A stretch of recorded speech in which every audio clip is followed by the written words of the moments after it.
25 March ঝিনাইদহের একটি বেসরকারি ক্লিনিকে সিজারিয়ান অপারেশনের মাধ্যমে মেয়ে সন্তানের জন্ম দেন ঝিনাইদহের শৈলকুপার মির্জাপুর এলাকার গৃহবধূ শারমিন আক্তার। অপারেশনের পর কিডনি, হৃৎপিণ্ড সহ কয়েকটি অঙ্গ কাজ না করায় তাকে যশোর মেডিকেল কলেজ হাসপাতালে ভর্তি করা হলে 29 মার্চ চিকিৎসাধীন অবস্থায় মারা যান তিনি।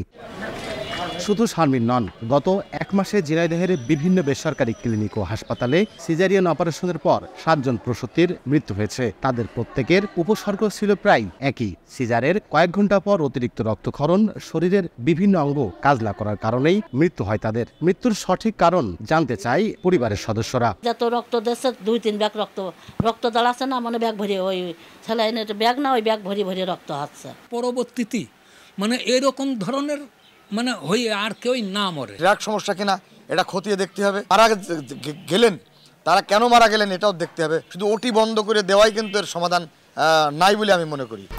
1, 2, 3 ঢাকায় জমি জিতে নিন 100% ক্যাশব্যাক সহ 20 কোটি টাকার পুরস্কার।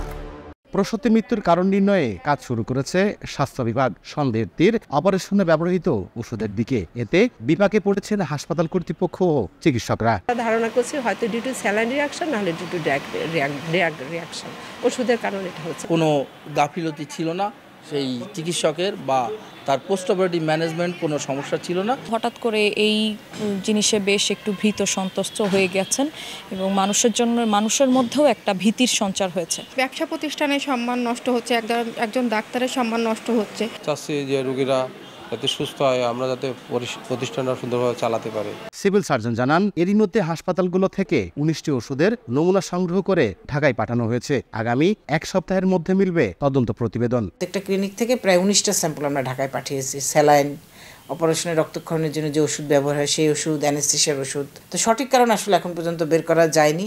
এখন ড্রাগের রিপোর্ট না আসা পর্যন্ত ড্রাগের কারণে হচ্ছে এটাও কিন্তু আমরা বলতে পারছি না।